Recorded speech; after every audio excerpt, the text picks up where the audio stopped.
legislative measures and policy frameworks, including the National Retirement Benefit Policy of 2023. These, along with the regulatory oversight provided by the Retirement Benefits Authority as guided by the Retirement Benefits Act and regulations, will foster a harmonized, coordinated, and enhanced framework for the provision of social security to all Kenyans. They also ensure that schemes are well managed and that members' benefits are protected. So, ladies and gentlemen, the pension sector in Kenya has actually witnessed remarkable growth over the years. Assets under management by pension schemes have surged past the impressive mark of about 2 trillion as at September 2024.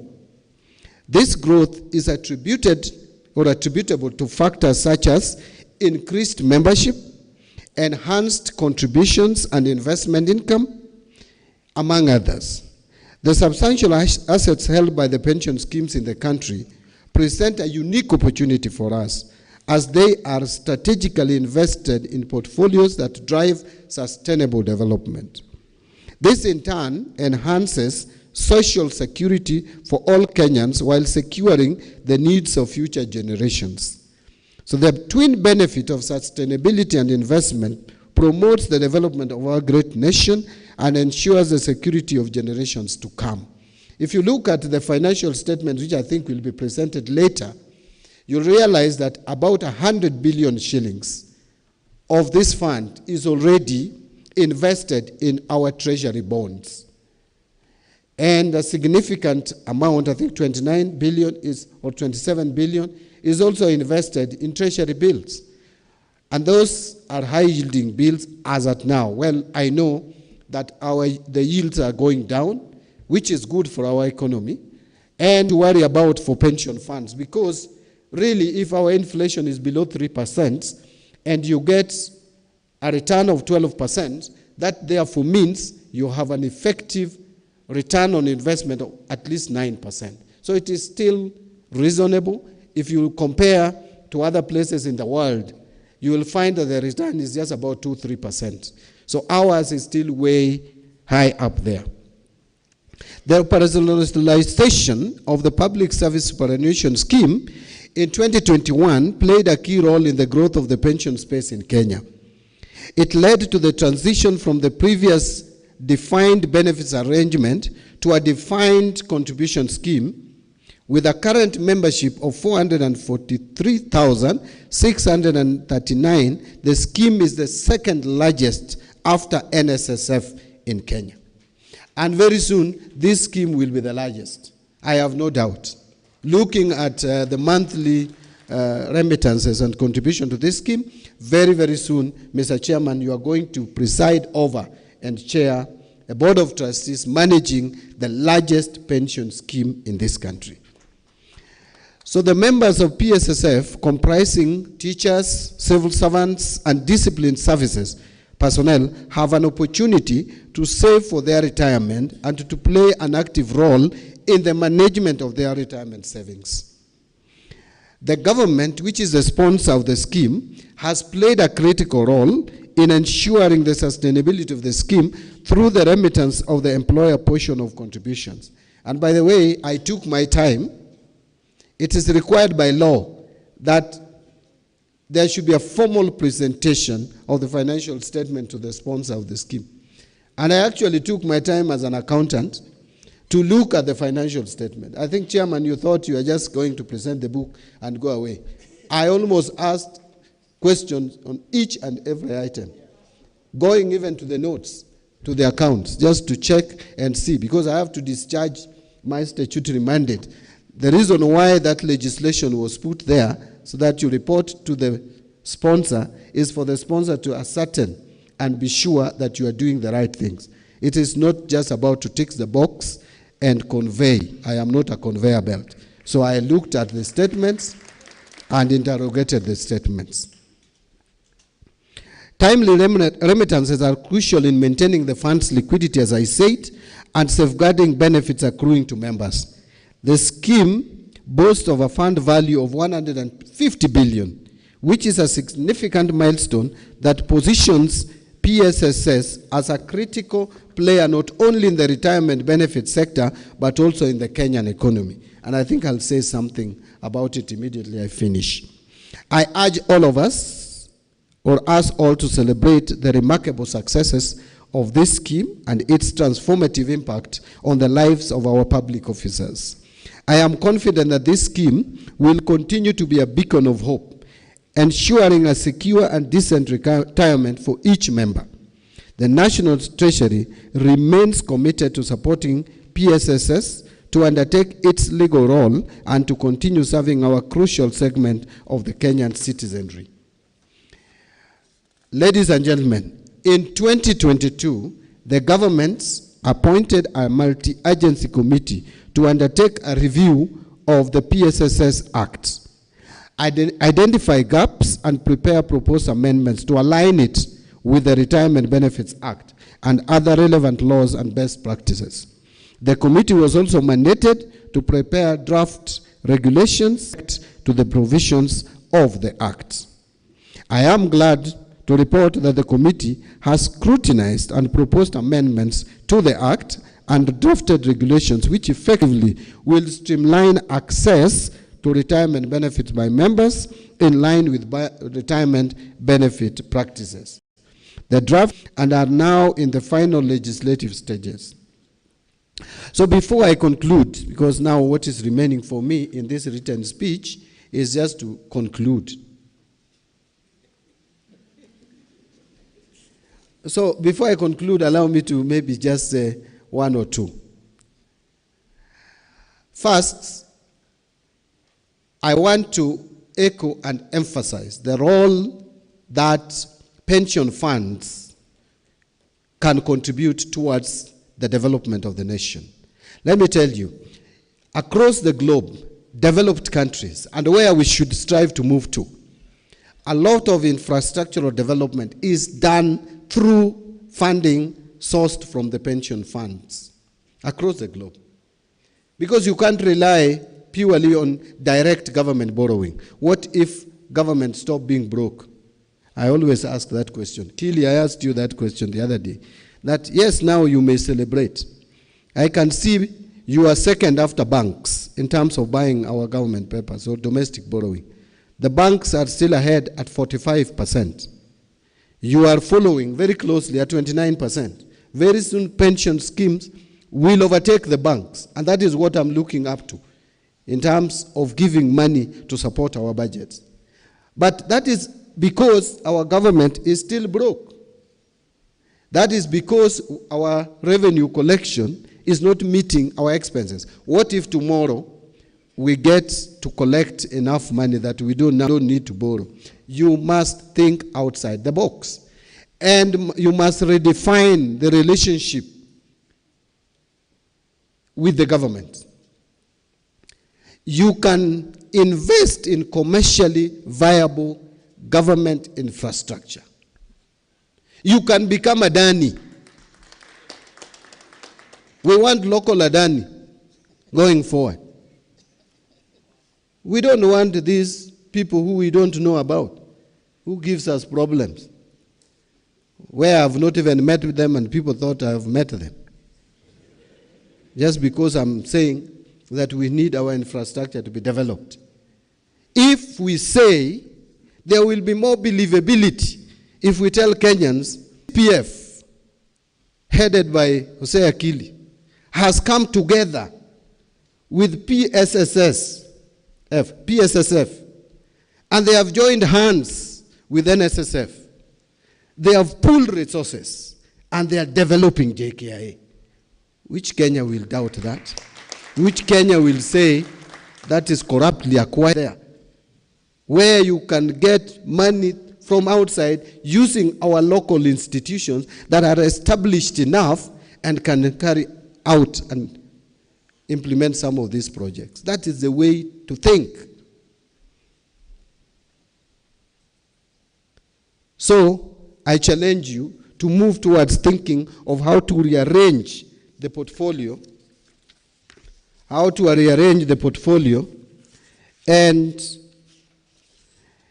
make sure that we invest in a more, you invest in more sustainable projects, commercially viable, portion of the of the assets.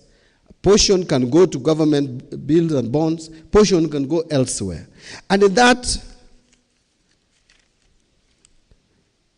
the backdrop of what I've just said, I am here by today directing the Principal Secretary, National Treasury, to convene a team of experts. And I want to emphasize, experts, not political rejects, not relatives, not based on who you know.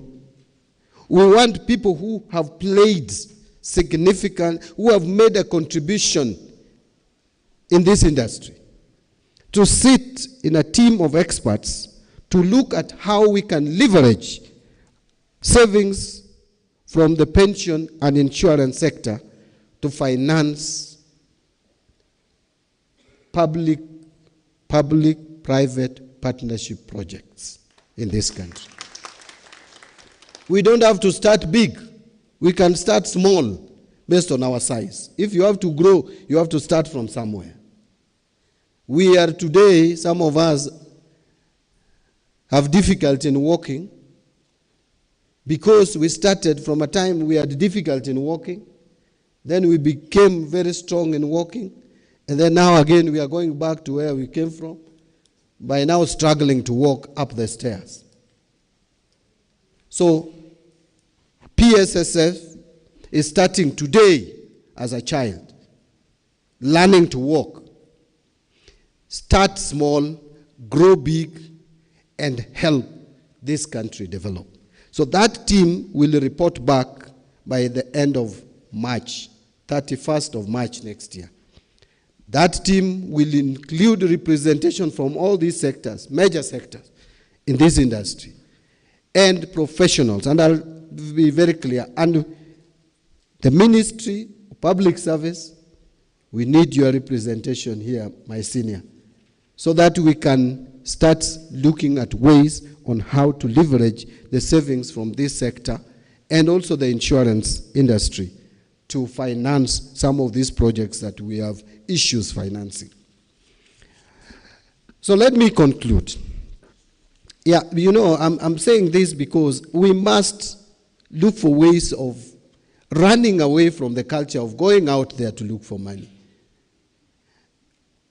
I don't want to leave National Treasury. I don't know when I leave National Treasury as a CS.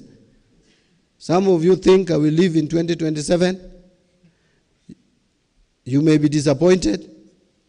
I may leave later. Again, I may leave earlier. I don't know. Ni Mungu ndiye anajua. But before I leave, I want to leave when the CS National Treasury does not have to go to Washington to ask for money.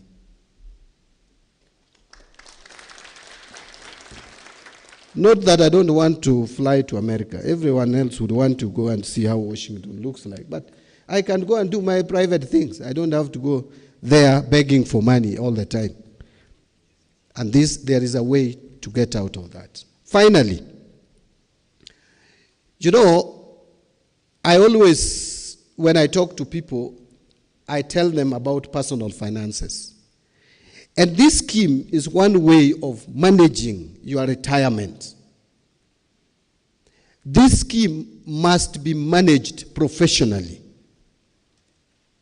Mr. Chairman, we have history of NSSF in this country. We don't want to hear of a scheme like this buying Kaburini,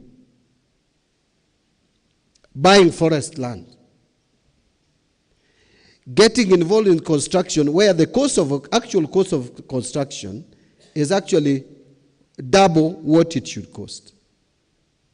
Then you kill such a noble venture. Invest responsibly. The Board of Trustees, please invest responsibly. grow this fund, leave a legacy. I was working on some figures. I was looking at the return on investment, which looks very impressive. Anything above 11%. It's very impressive. I hope we continue in this trajectory. If you take a member, someone contributing today, and assuming that that person contributes 100,000, is earning 100,000 shillings, and you earn 100,000 for 15 years in service, which is also not possible. You will get salary increment. So you are contributing 7,500 to the scheme, and the employer contributes the same. And double. You contribute for 15 years, 100,000, at a rate of 11.5%. By the time you retire after 15 years in service, 15 years, which is very modest, you will have accumulated not less than 6.5 million into the fund. And then you will get a third of it as lump sum, which is 2.2 million. And you will be getting every month, because now the money will be put in an annuity program, and you get at least 42,000 shillings per month. That's an income replacement of over 40%. But the ideal income replacement should be about 70% of your last salary. That is when you can continue living a life that you were living before you retired. And if now you work like for 20 years, the figures will change. You'll find yourself getting about 3 million as you retire, and get almost 56 to 60,000, which is over almost 60% income replacement. So this scheme, if well managed, is a game changer in this country. It's a game changer. We need to support it, and support it well. The government will support it. We will release all the monies, deductions that are supposed to go to the scheme. We want to hope and pray and implore on the Board of Trustees to manage this fund prudently and effectively. There are only two ways of mismanaging such a fund. Actually, there could be three. No, there are two, because the other two are linked. Wrong investment decisions can collapse the scheme. Wrong investment decisions. Number two is corruption.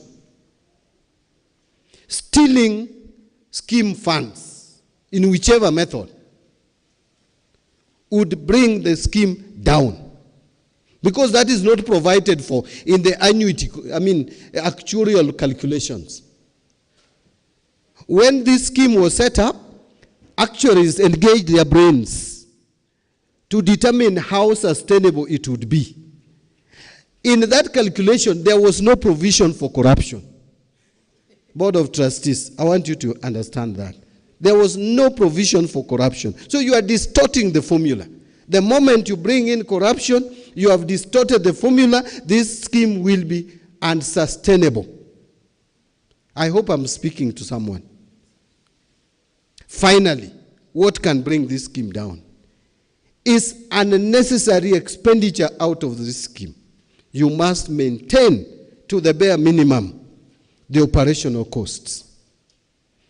Such a scheme is not meant to support the luxurious life of the managers of the fund, the trustees of the fund, the CEO of the fund.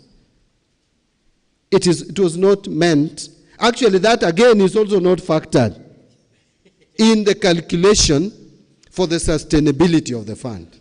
I hope I've spoken to someone.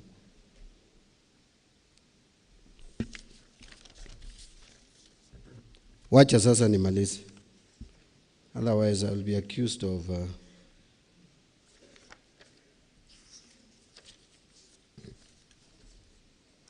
mtaanza kusema ninawasomea.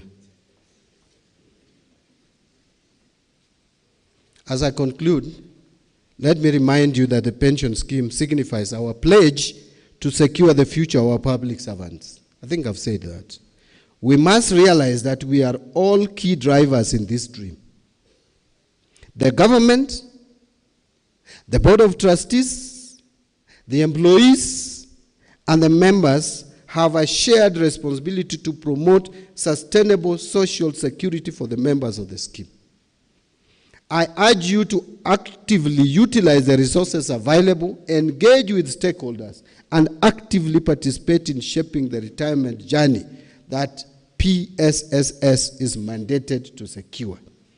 I take this opportunity to congratulate the Board of Trustees, management, and service providers for steering the scheme well this far. I urge you to stay true to your fiduciary responsibility in managing members' retirement benefits. I wish you fruitful deliberations in this annual general meeting and call upon you all to work towards the success of this scheme. Thank you very much.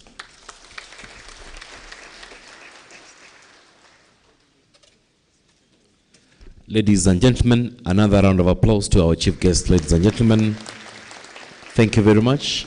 I'm aware the chief guest is about to leave. Let me just invite in 1 minute Dr. Jonah to confirm minutes. Thank you. Please, 1 minute. Thank you. We may need to release the chief guest. There was a gift for the chief guest. Where is it? A gift for the chief guest and one photo down here. CEO, you can just lead the chief guest to take a photo down here, sir. With Board of Trustees, please come down to take a photo with the chief guest. He has got a minute for us. As we take the photo, let's have the gift to the chief guest. Meanwhile, let's have the band give us a number. That concurrently can save a minute.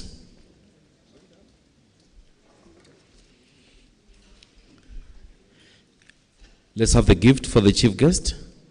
Director Njoroge.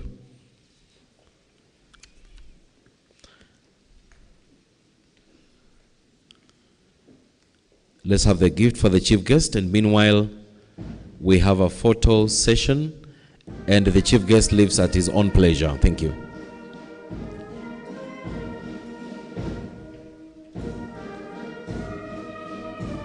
Wakili, gift is on.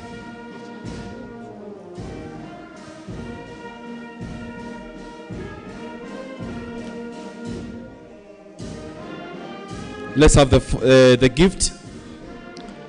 Let us have the gift to the chief guest. Makofi jamani, makofi kidogo. Asante sana our chief guest for gracing the 3rd annual general meeting.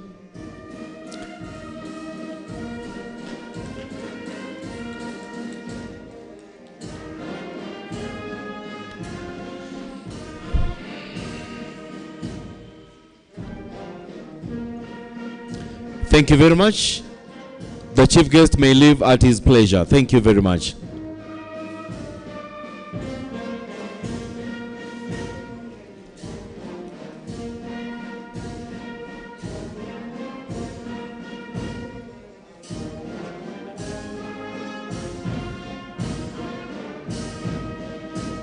Bendi, tuendelee tafadhali.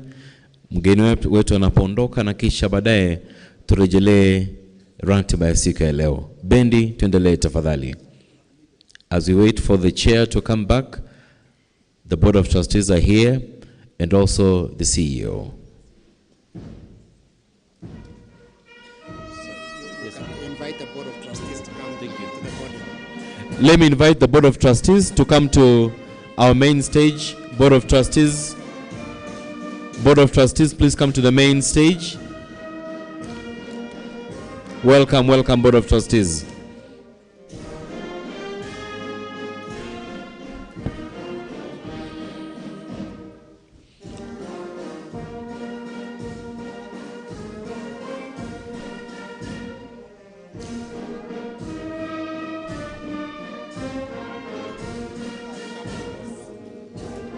Daktari, so you're confirming But we have settled.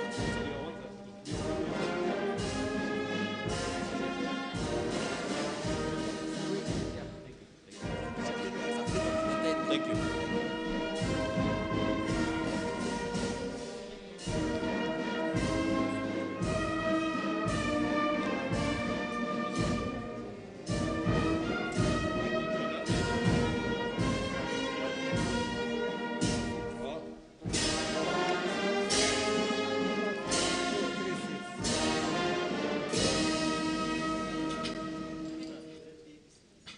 Bendy, one last number as we wait for the chair. One last song as we wait for the chair to join us.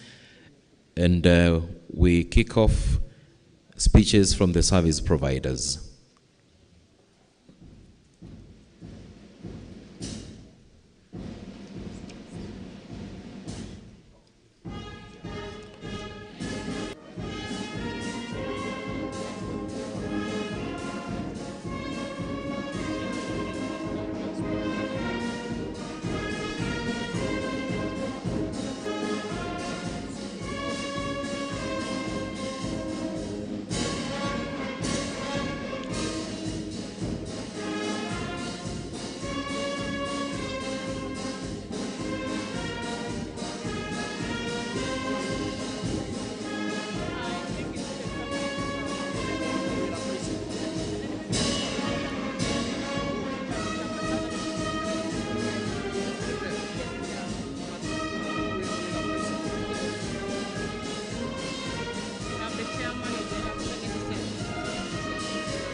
Thank you very much, our band.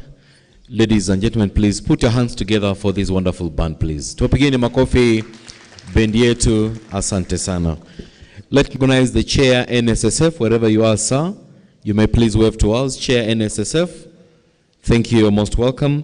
Let me also recognize Director Pension, Mr. Michael Gakiga. Mr. Michael, wherever you are, please wave to us. Thank you very much for joining us. Let me invite Daktari to confirm the minutes of the AGM for the financial year 2022-2023. Chairman, sir.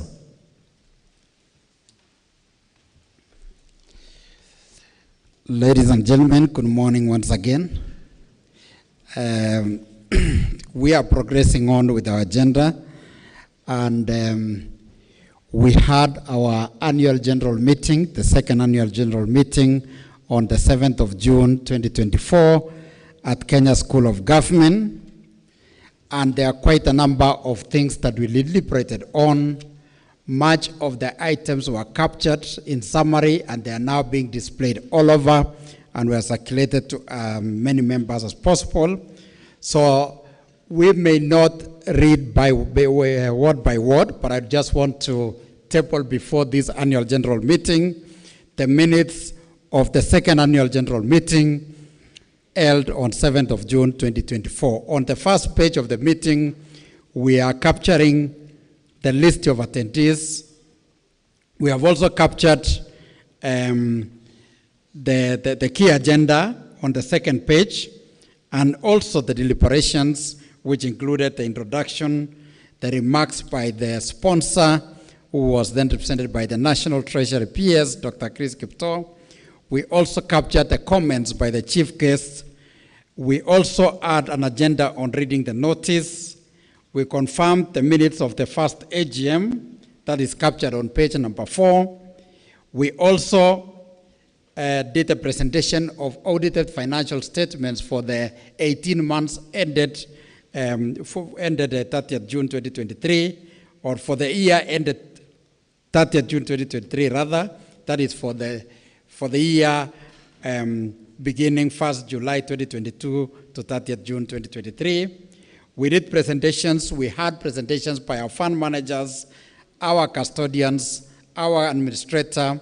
We had remarks by the representative of the Retirement Benefits Authority.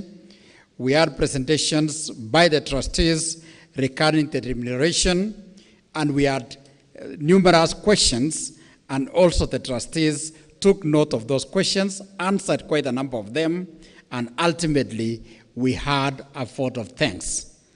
Ladies and gentlemen, members of PSSS pension scheme, I would want to table these minutes for confirmation. And the way we are going to do is by having a member standing up, pronouncing his or her name, and making a proposal. Then we'll also have a seconder. I hope I'm clear. A proposer for confirmation. And you must have been there during that particular meeting. The AGM which we held on 30th June. Can we have a proposer?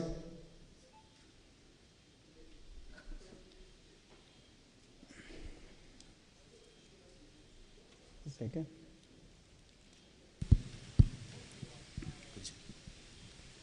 We are at the point of confirming the minutes of the last AGM, and we have tabled to you members, and we are looking for a proposer. It could be a member who is a member of the scheme and was present then.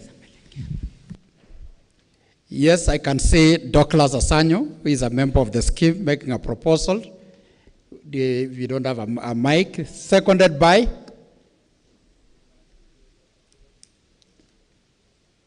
Your name?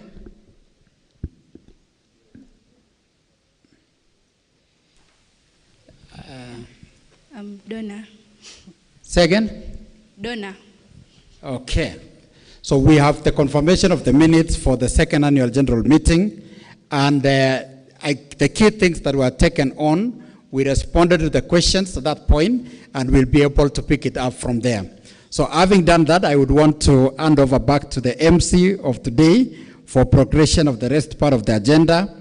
For those who are just joining us, you note that we have had the very, very successful first session, and we are now progressing to receiving presentations from the service providers. So as the MC comes around, allow me, Chairman, to recognize that in the midst here, we have our service providers. And allow me to begin with one of us who we really work closely as the administrator of the scheme. To introduce him once again, that is Dr. Osea Kili. You can perhaps stand, and the rest of the team can also wave to the team. He has come with a big team, and we really appreciate the team we have with CPF. We also have our investment managers, the fund manager from Gen Africa, led by their CEO, Mr. Patrick Kariuki. You can stand together with your team. I can see Mohammed present also. We also have custodians. We have 3 custodians from Stanbic. We also have from Stanbic. Do we have representation from Stanbic? Yeah, Karibu Sana. We have custodian from NCBA. Thank you very much for coming. We also have our custodian from Cooperative Bank. Yes, she's coming. She will be there. Then beyond that, we have other advisors. I can see a team from Square Meter who are also giving us consultancy. You can start from wherever you are. We also have representative from the Retirement Benefits Authority. You will also have an opportunity to address this team at an appropriate time. So having said that, Chair, I will hand over to the MC so that we can progress with the rest part of the agenda. MC. Thank you very much, Daktari. Now, to make a presentation for the audited financial statement for the year ended 30th June 2024, allow me, ladies and gentlemen, to present to you Joseph Rono, who will also donate a minute to the CEO of CPF, Dr. Hosea Kili. Welcome. Tumpigie makofi jamani. Welcome, sir.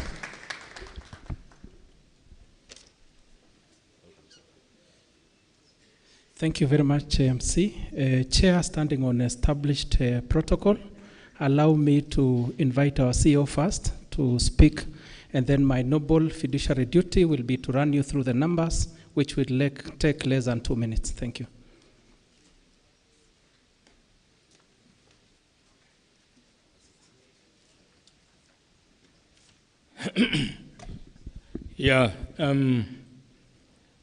Chairman of Board of Trustees of Public Service Superannuation Fund, the trustees, the CEO, the past or the Chairman Emeritus, that is Dr. Edward Otundo, and Titus Namuki, and also the former acting CEO, Alice Enrique, the other distinguished colleagues who have joined this particular meeting, and stakeholders, and of course, our esteemed members of the PSSF scheme.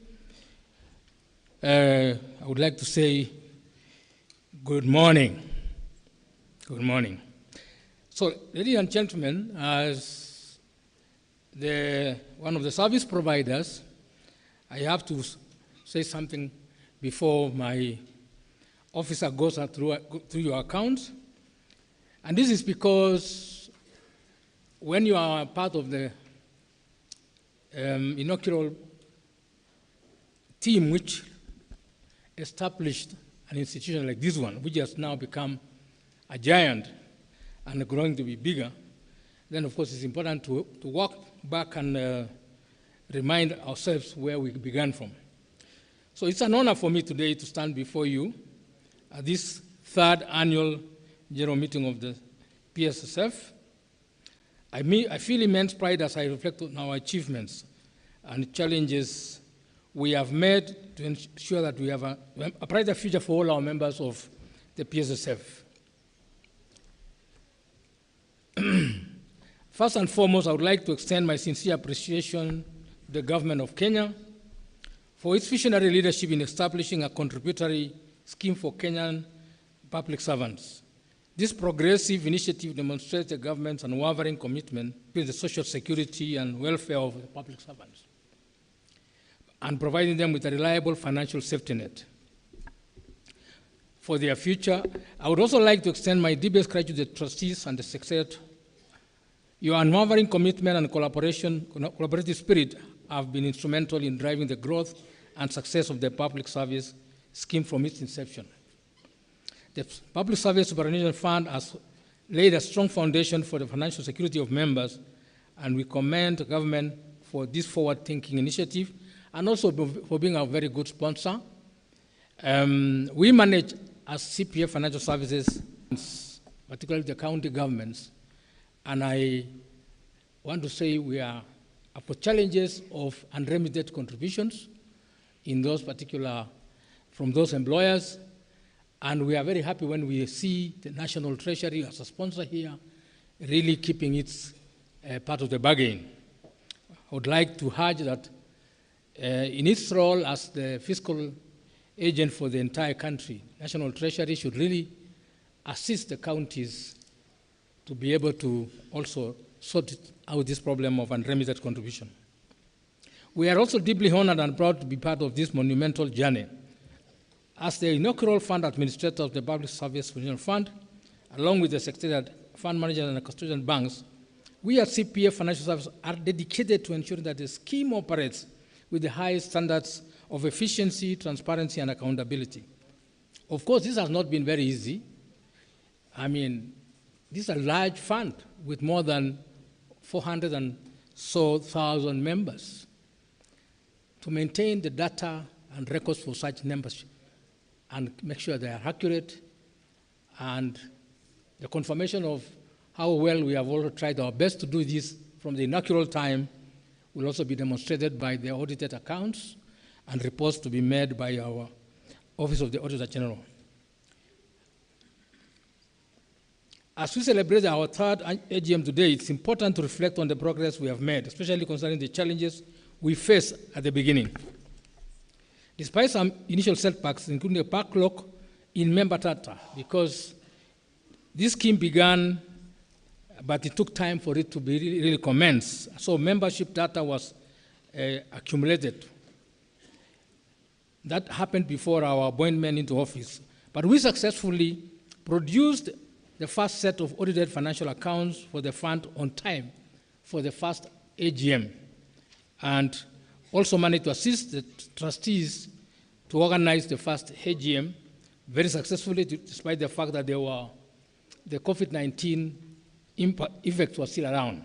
So the AGM was held, and it was also successful because of the technology platforms which we managed to use. We are proud that Public Service Pension Fund is now stronger than ever, and we remain fully committed to supporting this scheme as it continues to grow and evolve as a leading pension scheme in Kenya. I think the CS has echoed that this is a scheme which will be one of the biggest as we go forward. Now, for members, please, we have certain information which we require from you, the entire membership. We have some information, yes, from your employer, but they are very important and critical information we need to get from you. This is because having certain information from you personally helps us to validate the data we receive from the employer. Two, it helps us also to make sure that during the time when you make a claim, the turnaround time will be very fast, because we don't have to ask you to go back and bring certain documentations. So if we can have that information ahead of time in our system, we shall be very pleased. So there are certain, we are asking you to utilize the certain portals we have provided to give us this data. This includes also information about your next of kin. So I would like to say we will be engaging members so that we can have that information. So members, I want to reiterate that we are ready as an industry, just like the CS has challenged us, to bring forth investments in infrastructure in our country and contribute to impacting the lives of our people. And we shall do this because already as an industry, we have come together under the Back Hunters Club, which comprise the trustees, administrators, fund managers, custodians, etc., to be able to do this. So, ladies and gentlemen, I want to thank the chairman for giving us this opportunity, and I would like to invite Mr. Ronald now to take us through the financial reports for the members for the financial year we just ended. Thank you. Thank you very much, CEO. So, members, I want to take you straight to the financials. The financials are on page number 1. Page number 1 is after Roman 34. I hope we still remember the Roman numbers, XXX1V. After that, we have the first statement there. It's also projected on the screen. And this is a statement of changes in net assets available for benefits. If this was a company, this will be what we call our P&L. And of course, during the period, dealings with members, this includes contributions, net of benefits paid, total 44.6 billion shillings, up from 37. I think the chairman had already explained the reason for that significant increase. And then in terms of the return on investment, quite significant increase in terms of the realized income of 14 billion. I think again Chairman had spoken to that, up from 5 billion last similar period last year. Whereas other sources of income that was earned during the period was total 38 million shillings. In terms of, we do invest in other assets which have market movements in terms of revaluation gain and loss.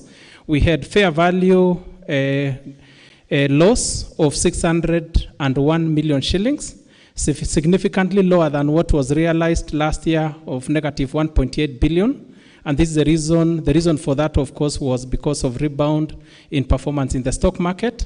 Investment-related expenses, 267 million shillings, up from 84, based on the fund which has significantly grown. Hence, the net return on investment was 13.2 billion, up from 3.6 billion shillings last year. In terms of fund operating expenses, 366 million shillings during the period, up from 66 million last year. Hence, the net income before taxation was 12.6 billion shillings, up from 3.4, which is the figure that the chair had mentioned earlier. There is the tax expense which was paid during the year of 16 million. Members, you can see again that figure was significantly higher compared to last year, majorly explained by significant increase in income.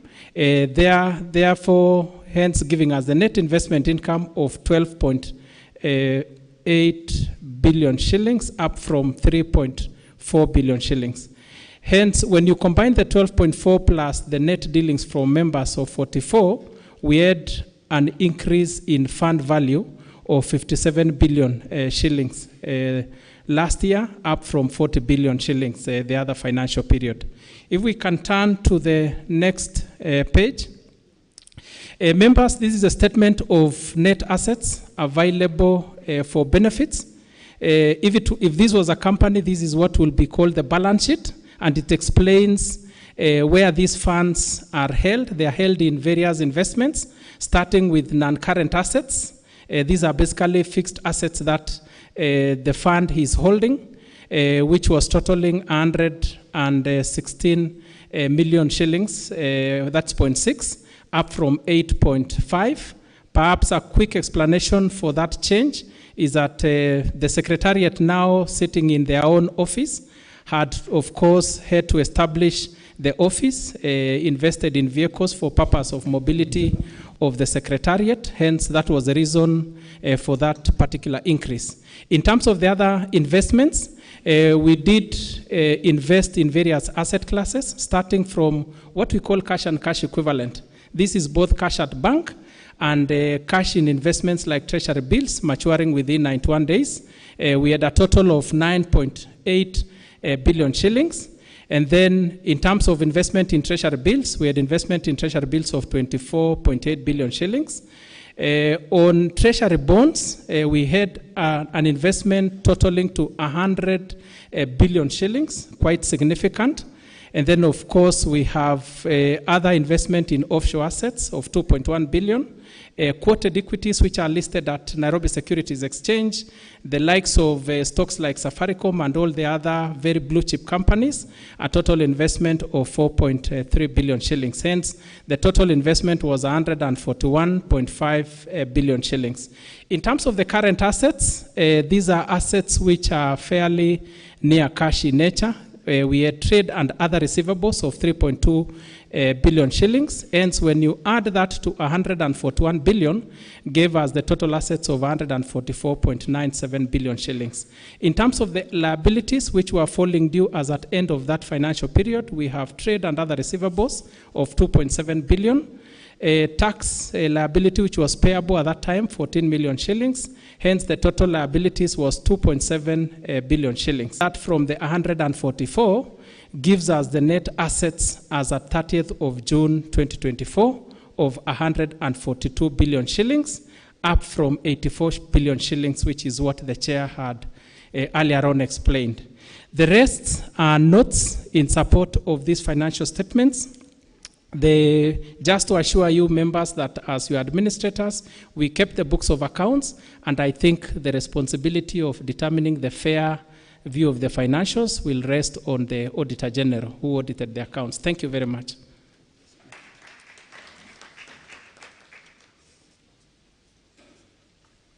Thank you, Rono, for the presentation of financial statements. Let me just recognize a few people who have come.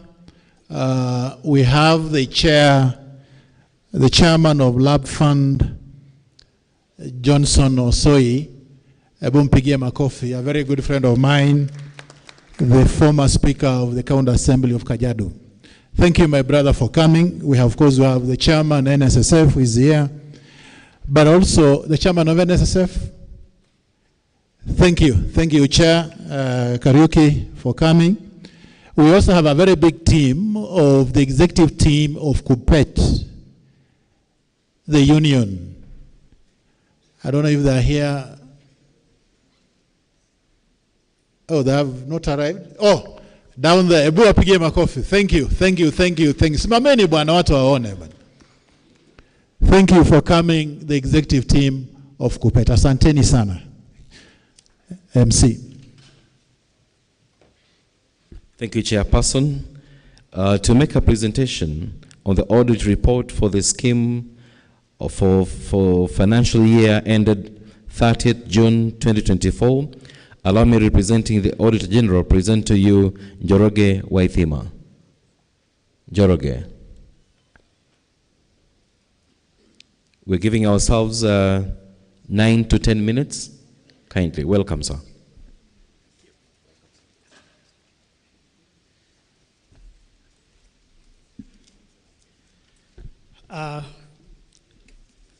This is the report of the Auditor General.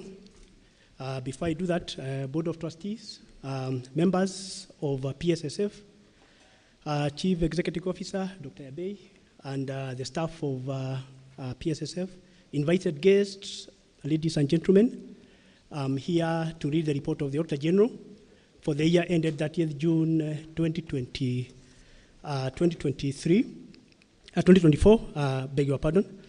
And I want to refer you to page Roman 30 up to page Roman 34 in your document. That is where the report is. And as you can see, the report was signed on 27th of September 2024, and I should take this opportunity to commend management because we were within the requirements of the RBA in terms of the reporting. So basically, I think that is what I want to commend. Now, our report is in 3 parts.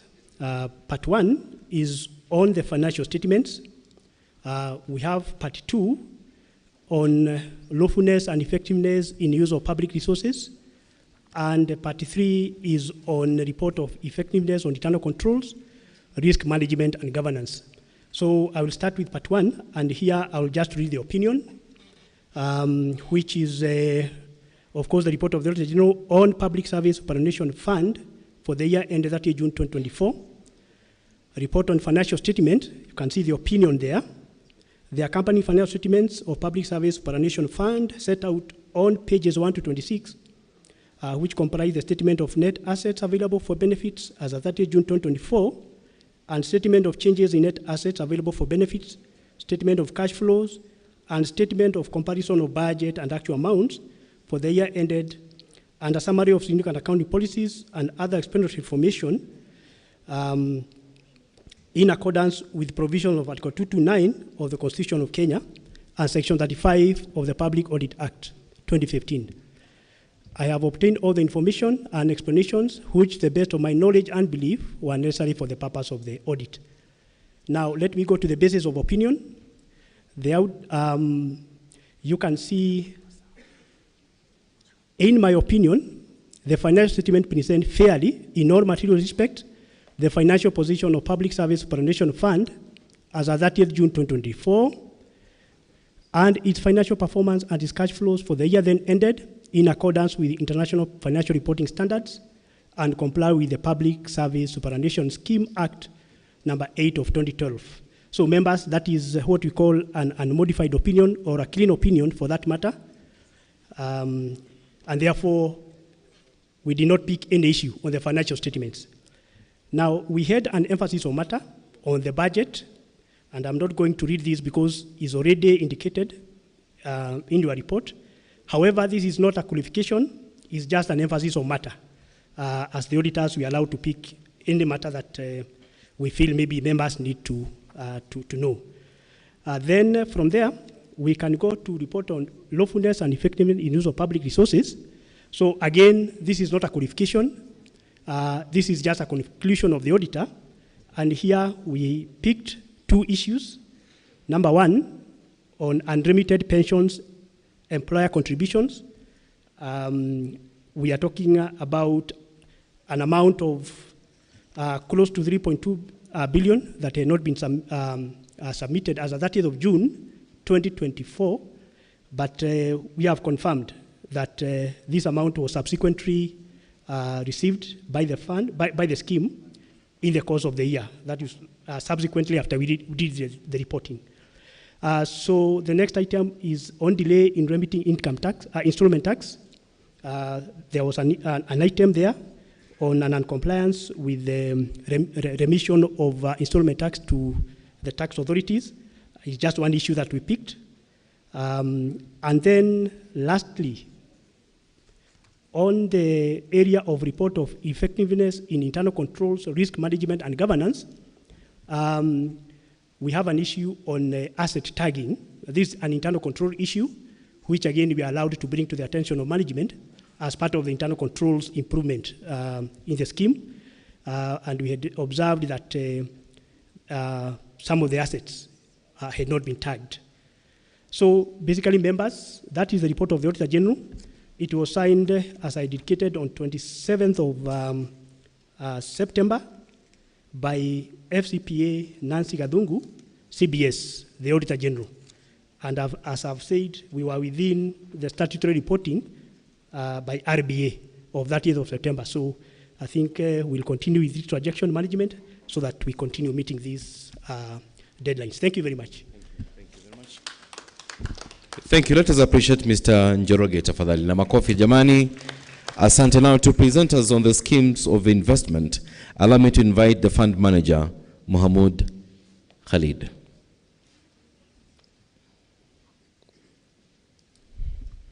Even as he comes, we've compiled a list of questions and concerns, and the chair is going through. He'll be able to react to some of those questions later on. Khalid.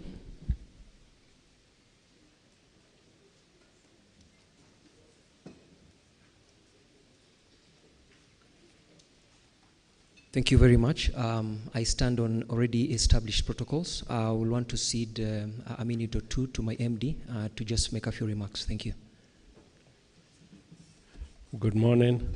I'll also stand on the established protocols and just congratulate the fund chair and trustees and secretariat for organizing a very, very excellent annual general meeting.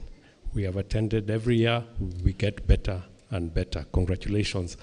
Before I invite my colleague, CFA Abdi Mohammed, to come and tell you how we have invested the scheme funds, I'd just like to briefly tell you what's our role. We just have 4 roles.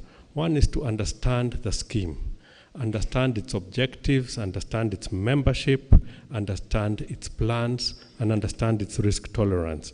And after doing that, we then do what we do every day, which is research on the best areas to invest the scheme money. Then after that, we go and invest the funds in the various asset classes available, and then report back to the secretariat, report back to the trustees, report back to our regulator, Retirement Benefits Authority, and any other government institution. And so I would like to ask my colleague, CFA Mohammed Khalid, to come and now report back on how we have invested the scheme funds. Thank you.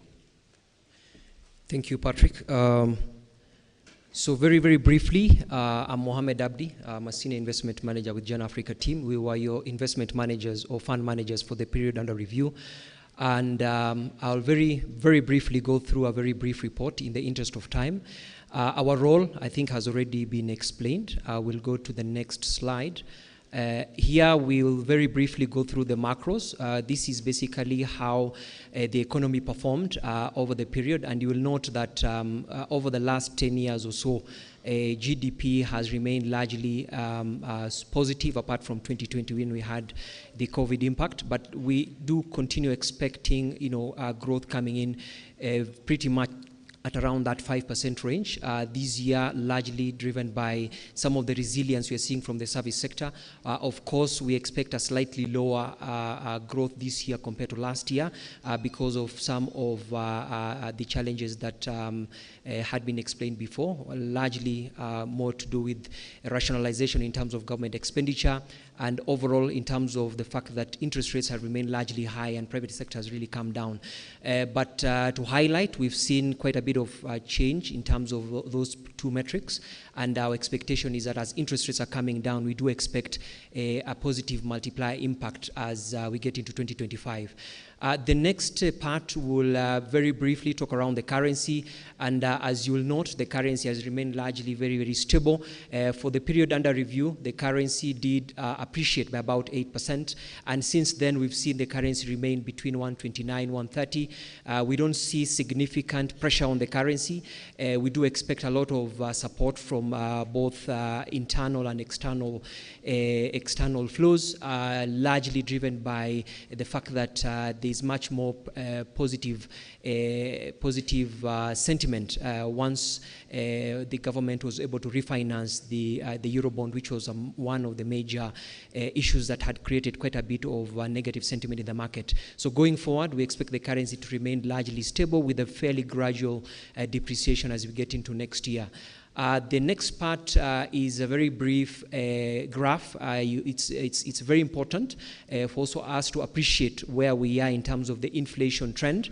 And the curve basically tells you that over the last 1-2 years, we've seen a very gradual deceleration in terms of the pressures as far as inflation is concerned. Food, transport inflation has come down, and I think the CS mentioned we are currently at around 2.8. We don't expect to really go beyond the 7% upper band by CBK, and that basically means we expect to be in a fairly moderate environment as far as inflation is concerned. The next part will really be a very key item we always look out for. If you look at your accounts, we do have significant exposure when it comes to government securities. So the graphs there are just showing the year-on-year movements. The blue one, which basically gives you a sense of where cost of money was in end of June last year, compared to now end of June this year, and you can see there has been a very significant shift upwards in cost of money between 1 and 7 year. This is basically bonds. But as we are talking today, that curve has really reverted almost similar to what we had as far as 30th June 2023. And as he has mentioned, we do expect that gradual shift downwards as far as interest rates are concerned, which is good news for you in terms of valuation. This gives you a sense around how the local market performed as well as offshore. We currently, as far as your accounts, we don't have exposure to offshore, but we have made particular investments on offshore. Next time we're meeting, you'll see diversification into that particular sphere. But largely, the equity market in Kenya has really bounced back, again, driven by what we've seen in terms of the currency, and again, what I talked about in terms of the positive sentiment in the market off the back of some of the flows that came through from the likes of IMF, World Bank, as well as the refinancing of the Eurobond as well. Now, going into the numbers, which will be the next set of slides, you will note here that there has been a lot of deliberate effort by the Board of Trustees to continuously diversify the fund, and you can note there that we did hold equities, and we've started to see that growth coming in. Currently, we are sitting at around 6%, and hopefully going forward, we will gradually be looking to increase on that, to continuously diversify the fund. For example, offshore, Eurobonds, especially this is a Kenyan Eurobonds, and you can see that forms about 1.5% of the portfolio. You'll see next year when we meet here a lot of emphasis into alternative investments. So we have taken cue from the Board of Trustees and working very closely with management to continuously ensure that we diversify away from heavy exposure into really government securities that we had previously.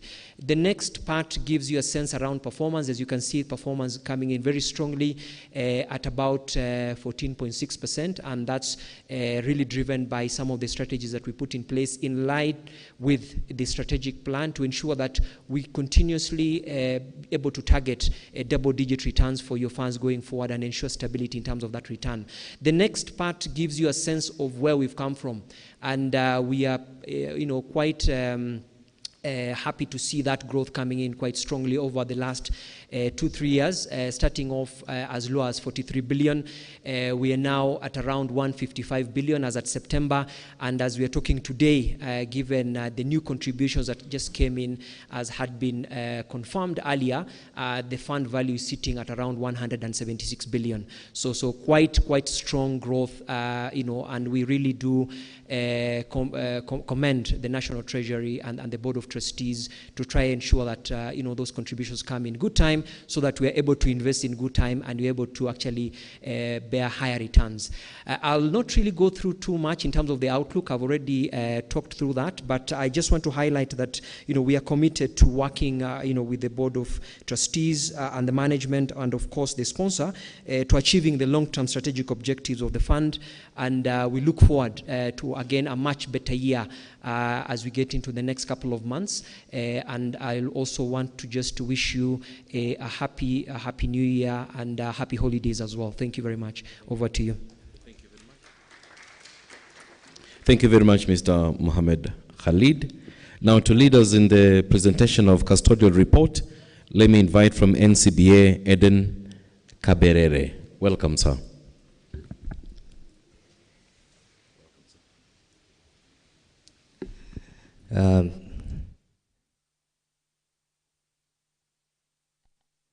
Thank you very much, ladies and gentlemen. This scheme is served by 3 custodian banks. We have Cooperative Bank, Stanbic Bank, and NCBA Bank. So I will request my colleagues to join me here. They will introduce themselves, and then I will read the report on behalf of all the custodians. Thank you. Good morning, all protocols observed. My name is Lydia Mushiri. I'm the head of custody business at Cooperative Bank, and it is our pleasure to be the custodian to this fund. Thank you. Good morning. Hi, Chairman, trustees. Nicholas Musyoki from Stanbic. We are the custodians of the fund. Thank you. Good. Having introduced the custodians, mine will be a brief one. So I'll just give a highlight on what a custodian does. Why do we need a custodian? So you'll notice that of the 3, all of them are banks. And the reason is, part of what we do is we receive the contributions that come in from your employer, plus also your contribution. So our role is to receive that, to facilitate the fund manager to invest. So there's an element of safekeeping, there's an element of servicing of those investments. It is a requirement by the Retirement Benefits Authority that every pension scheme must appoint a qualified custodian. All the 3 custodians you see here are licensed by the Retirement Benefits Authority. They are licensed by the Capital Markets Authority, and of course by the Central Bank of Kenya. So it is a requirement that we have a custodian to do that. So what is our role mainly? So number 1 is that we transact on behalf of the scheme. You have heard of the fund manager talking about the investments that they have made in government securities, treasury bills, treasury bonds, bank deposits. We facilitate that. We make sure that the assets that have come in are safe. We keep that on behalf of the scheme. We collect income on behalf of the scheme. The assets that your scheme has earn income, and that income needs to be collected and received. So that is what we do. We open accounts on behalf of the scheme. We report on compliance. We process payments. When somebody is exiting, once they go through the HR and the secretariat, we do the final payment. And as I mentioned, we also receive contributions, and we report. Part of our role is also a reporting role. So we report to the Board of Trustees, we report amongst ourselves, and at the end of every year, we come back to the members, like we are doing today, to report to you and confirm that the assets of the scheme are safe. We have various ways in which we have made sure that that safety is guaranteed. It is part of what we do. We make sure that as a bank, as banks, we are very forthright in terms of how we mitigate risks. So we make sure that whatever assets that have come in are being processed safely and securely. So this is just a confirmation to you that the figures that you saw being displayed by CPF and the figures that you saw displayed by the Auditor General and the report that they have read, the assets that we have are safe and are being serviced for your benefit. So with that, thank you very much, ladies and gentlemen. God bless you. Thank you very much, Mr. Eden. Let me invite on behalf of the RBA, John Kerr, to make remarks on Retirement Benefits Authority. John. After John, we'll invite the chairperson to react on the compiled list of the questions, and thereafter we'll have at least 5 questions from members who are here. Thank you. Welcome, John.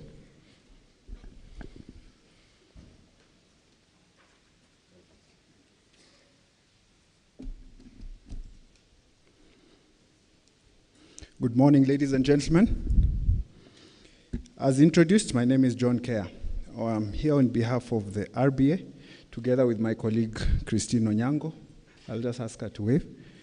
And we're here on behalf of the RBA team, led by Mr. Charles Mashira, who is our CEO, and he conveys his greetings. I'll read some remarks that were prepared, and then thereafter maybe conclude a personal perspective. The Cabinet Secretary, National Treasury and Economic Planning, the Cabinet Secretary, Public Service and Human Capital Development, the Principal Secretary, National Treasury, Chair and members of the Board of Trustees, the Chief Executive Officer of the scheme and Secretariat staff, distinguished members of the scheme, present both physically and online, service providers, and members of the Fourth Estate, greetings. It is a great day as we hold the 3rd AGM for the Public Service Superannuation Scheme, the defined contributory scheme for employees of the Government of Kenya, in compliance with the provisions of the RBA Act. Great because today we have had the chance to appreciate the achievements made in the year under review. In that breath, let me take this opportunity to welcome and congratulate the recently appointed chairman, Honorable Wycliffe Wangamati, to the retirement benefits sector. As you will recall, last AGM we had an acting chairperson. This sector is a growing sector, currently with pension fund assets of approximately 2 trillion Kenya shillings held in 1,027 schemes, with a membership of roughly 4.4 million members.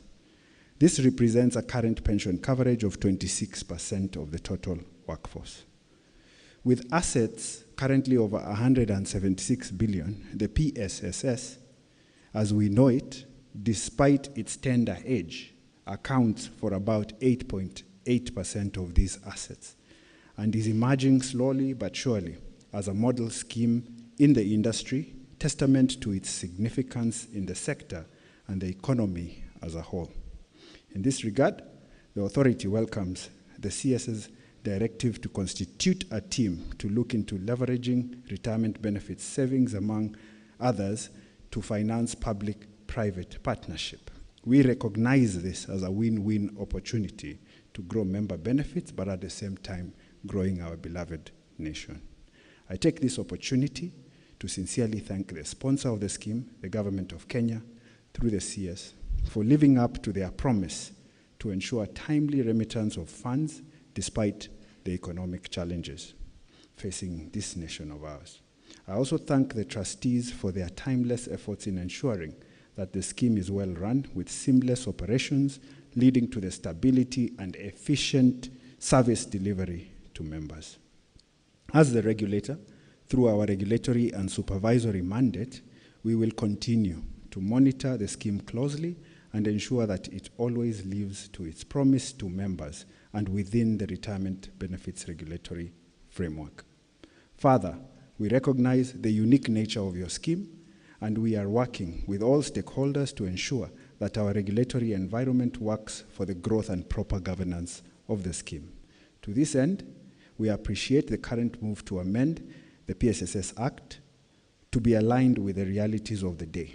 This is, of course, after experiencing the experiences we've had from inception to date. I call upon you members to exercise your rights to information by reading and understanding the Act in order to understand your roles and responsibilities, rights and obligations. Members should continue actively and constructively participating in giving their views when called upon in case of any reviews or as will be the case in the near future in coming up with the regulations for the scheme. Honorable members, you are the scheme. Every shilling of yours is attributable to a member, and the trustees play a critical role ensuring your funds are administered in the manner lawfully administered in the Act. This is a kind reminder for us to all make their work lighter by taking our responsibilities in the scheme with the due respect. Let us take the basic initiative of ensuring that we nominate our beneficiaries as provided in the scheme manuals. Please be reminded that your pension benefits do not form part of your estate, and therefore it is only wise that you update your beneficiaries as and when necessary. Finally, members, I urge you to ensure that you attend the member sensitization and education forums organized by the scheme through your various departments and ministries to gain an in-depth understanding of how your scheme works and to have insights of how to prepare for your sunset years, which are a guarantee.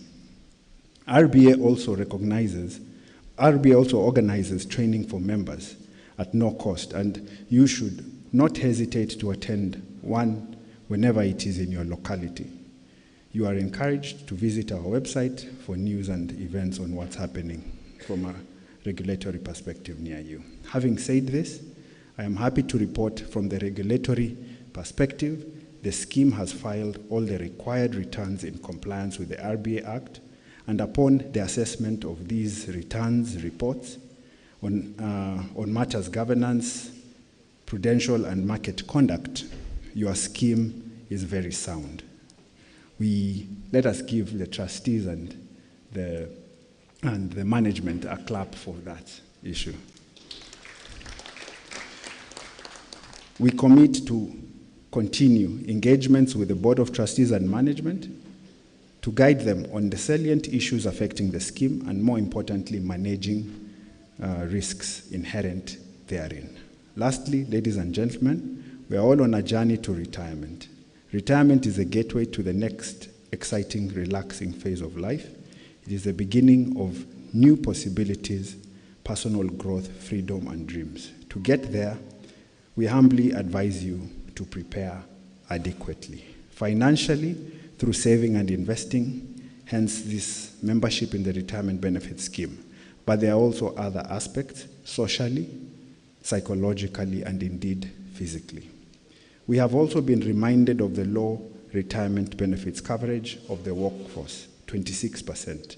I want to take this opportunity to challenge each and every one of us to encourage at least one person who is not a member of a scheme to join a retirement benefit scheme today, so that collectively we can ensure we have a society where old age is not feared but is welcomed.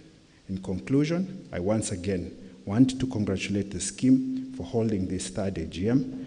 Wish you all the very best and happy holidays. God bless you all. Thank you. Thank you very much, Mr. John Kerr. We now want to invite the chair to come and react on compiled questions, and thereafter, chairperson will have at least 5 questions from the crowd. Your Excellency, chairperson, sir.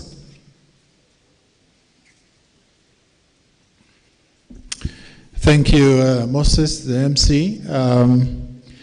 I think before I comment on the questions that we have received, let me recognize the CEO of Agile, I think the IT providers. Anthony, where are you? Thank you. Thank you, Anthony, for coming. Before I comment on some of the questions that we have received, can I ask Calvin, as part of the agenda, just talk about the remuneration for the trustees? Thank you, Chairman. Chairman, members, the law requires that the trustees report on the remuneration of the trustees, and I have been allocated this agenda to prosecute, and I will do just that. So this is the report on remuneration of the trustees. The trustees are paid sitting allowances and other remuneration for expenses at the rates approved by the Cabinet Secretary in charge of the National Treasury and Economic Planning, in line with Section 18 of the PSSS Act. The sitting allowances are paid at the rate of 28,000 per meeting, subject to tax. The trustees' remuneration paid in the year 2023-2024 financial year has been disclosed in the annual report and the financial statements as prescribed in the Retirement Benefits Good Governance Practices Guidelines of 2018. Chairman, I thank you.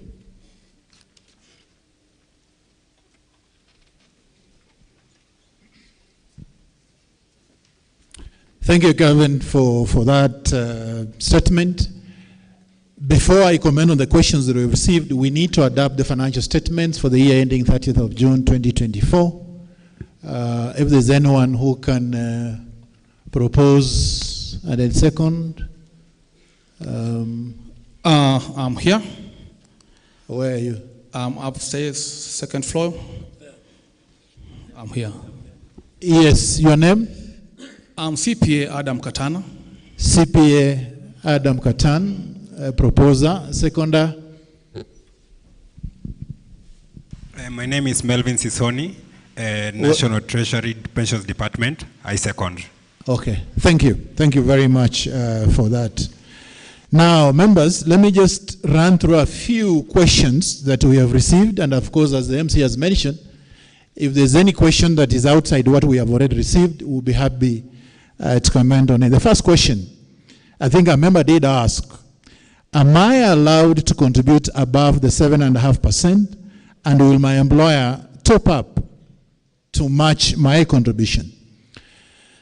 My comment on that is a member is allowed to make additional voluntary contributions. You can make additional voluntary contributions above the 7.5% to increase your retirement savings, but the employer will not contribute more than the 15% that they are doing currently. So yes, you can do more than 7.5%, but the employer will not do more than 15%. The second question that we have received is, how long does it take to pay the benefits upon exit from the service? And I think this is where PSSF will come in handy, sorting out this issue of payments to civil servants' pension. The scheme will process and pay retirement benefits within 30 days of exit. So within 30 days of you exiting your employment, you should be able to receive your retirement benefits in relation to the service that you have been a member of the scheme. The third question is that what will happen if you invest and you incur losses? Does it mean that I also lose my contributions? I think the answer to that question is that we guard against losses in the scheme. The PSSF is guided by an investment policy statement developed by the Board of Trustees on the advice of the fund managers, and we ensure diversification to ensure that maximum returns with minimum risks. The PSSF is also guided by guidelines outlined by the RBA Act on how to invest this money. So we try as much as possible to ensure that we have a diversified portfolio and ensure that we minimize that risk as well. The fourth question is, how do I access my statement of my contributions? I think I did comment on this in my statement as the chair of the fund. You can access your statement of your retirement saving account through the USS code, and also you can also log through a link, members.pssf.or.ke. So you can actually access, and it's real time. The moment you go on that portal, you can see the contributions you have made, the contributions the sponsors made, the investment income that has added, and the total at that point. The fifth question was, do I lose my savings if I change employment and I'm below 50 years of age? I think the answer is that your savings will not be lost. If you move employers from one employer to another, the RBA Act in this country does allow you to transfer your benefits from this PSSF to the new employer, or you can retain it here and then access it when you get to retirement. So you don't lose your benefits. Is there a formula to calculate my benefits? There's no specific formula. This scheme is what we call a defined contribution scheme. It works in a very simple way, like a bank account. You put in money, 7.5% of your contributions on a monthly basis. The sponsor, the government, puts in 15% of your salary. That money is invested, and it is then accumulated until you get to retirement. And if you have any additional voluntary contributions, that is also added there with investment income. So when you get to retirement, you'll have a pot of money. A third of it will be paid as a lump sum. The remaining 2/3 will then be used to buy an annuity that you'll be receiving on a monthly basis until your death. So that is how it works. There's no it's not a defined benefit scheme where there is a formula. How safe is the scheme? That's the seventh question. How safe is the scheme and the investments? What safeguards are there to guarantee my savings several years later when I will retire? Our comment on that is that the PSSF is regulated by the RBA Act and managed professionally by a board of trustees with the advice of service providers. The fund is also guided by its strategic plan to ensure that it is financially sustainable and proper planning so as to avail retirement benefits when retired. Yesterday, I think I was on TV, and I say that I think the pension industry is one of the most regulated industry in this country. When your contributions come in, they go direct to the custodians, and thus we have the three banks, Stanbic, CoBank, and NCBA.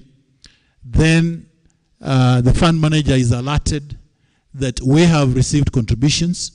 Then he has then now to direct on how that money is invested, and that direction is based on an investment policy statement that we have agreed as a board of trustees with the fund manager. So in terms of governance and in terms of the legal framework that we have, the pension industry is probably one of the most regulated. These service providers are also regulated.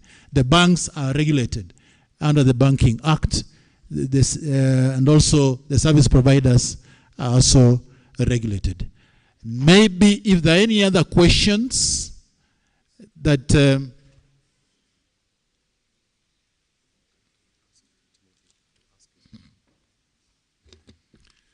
I think I have about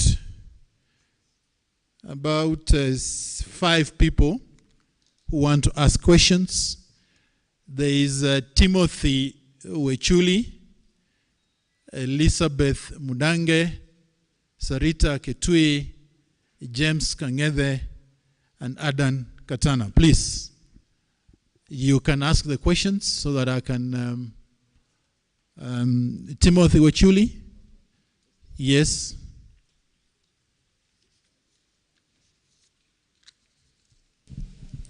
Thank you so much for the opportunity. First, I want to appreciate for being part and parcel of this PSSF. I first go with the remark that we want to thank you because PSSF, we see that it will one way, clear. Always at time walk around, I see people there at Treasury, and especially the retirees. So if PSSF is going to clear that mess over there, we'll appreciate, because 30 days upon retirement, you have your money, that's fine. Okay, my question is, one, maybe why did you choose Treasury bond? And how long does it take? Because we want to be understanding the issues of Treasury bond. Last but not least, the question about, I've seen trustees, and when we came to awareness of this PSSF, we were told that it is 45 years and below that are getting into the scheme. I see the trustees, but on a lighter note, maybe you are past that age. And we want to be part and parcel because, you people, maybe you are paying the sacrifice. But the people who are beneficiaries are those that are below that age. So maybe you'll tell us maybe how, if there's inclusivity, because we want to be issues of inclusivity to be there, so that when, there's an issue ahead there, we do not say that those people that started the scheme, we want to say that you, of course, you are part of this and we've been working with you. So I'll pray for an answer. Thank you. Thank you, Timothy. The second question, Elizabeth, and Mohammed, you'll be, where's Mohammed? You will answer that question of the Treasury bond. Later on, I'll call you. Let's just pick the questions first. Okay. Good afternoon. All protocols observed. I'm Elizabeth Mudenge. My question is that suppose the investors do not gain and that they're making a loss, how will you go about it? Number 2, will we be earning dividend from our savings? Thank you. Sarita Ketui. Thank you, Elizabeth, for those 2 questions. Good afternoon, everyone. All protocols observed. Where are you? I'm here. Oh, thank you. Okay. My name is Sarita Getui from State Department for the Asphalt and Regional Development. My question was regarding the period it takes to access benefits after exit, but it has already been addressed. So my concern is that period practically possible? And if not, what measures are being put in place to enhance the implementation? Thank you. James Kangede.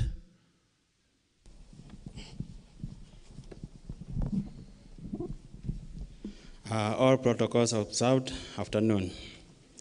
What will happen to our pension for the years served before the introduction of the contributory scheme? And how will it be calculated and is there any policy to guide the same? Thank you. Thank you, James. Adan Katana, and the last one.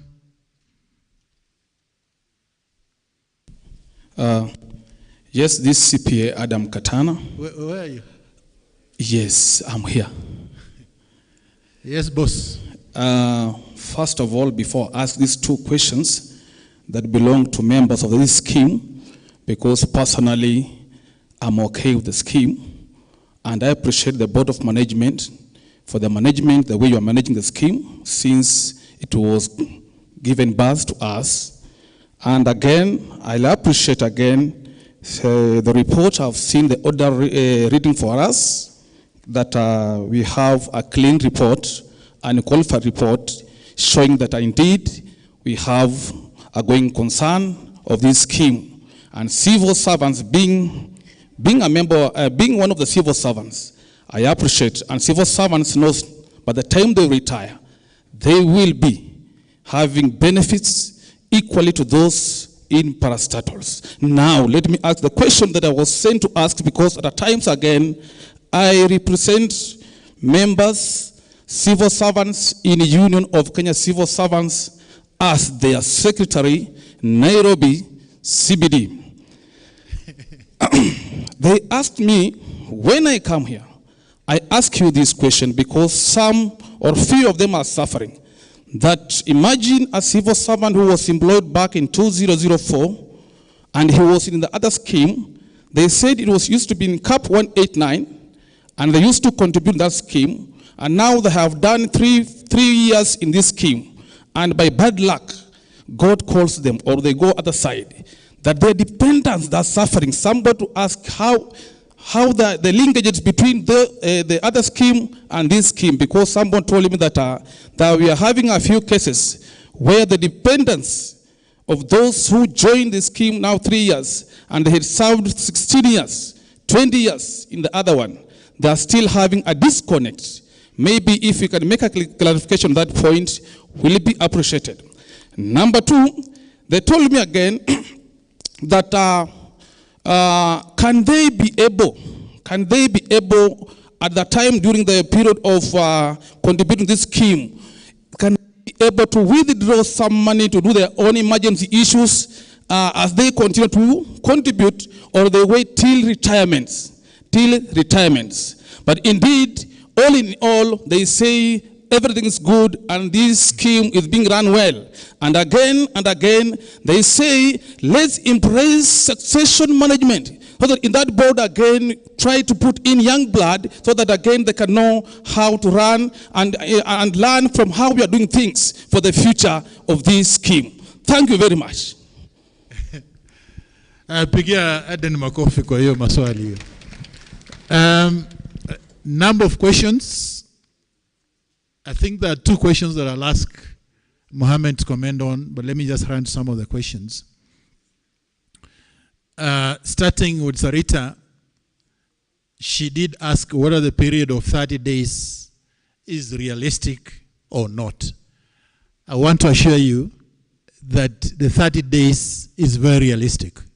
In fact, we have been talking with Jonah, it should be between 2 weeks after exit. Once we have all the available information, once you exit, within 2 weeks to 30 days, you should have been paid your money. So it's very realistic because we have the funds. The money is there, your data is there, so it's very realistic. The second question was on by Elizabeth about what happens if there's a loss or gain, and if we actually normally pay dividends or not. Let me just comment on the issue of dividends. What normally happens that every single year, like today, we are here, we have analyzed the financial statements of how the scheme has performed over the last 12 months, and we have declared an interest on your contributions and the sponsors' contributions of 11.9%. So we have added that return of about 12% to your members' contributions. Now, it's not typical like cooperatives where you then now can get that money. No, that money is added, bail up until you get retirement.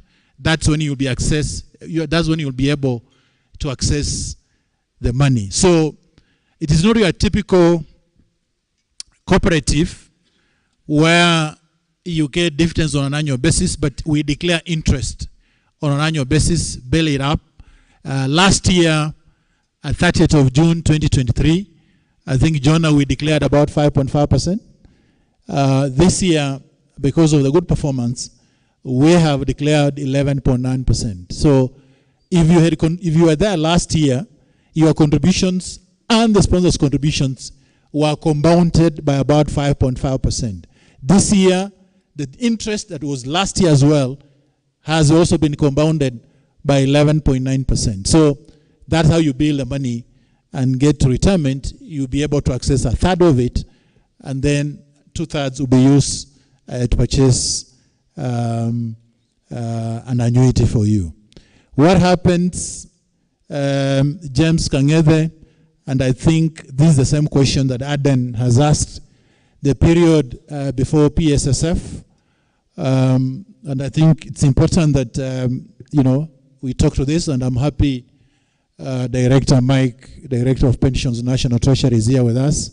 If I miss anything, Mike will come and clarify, because I think he understands this better than anybody else in this room.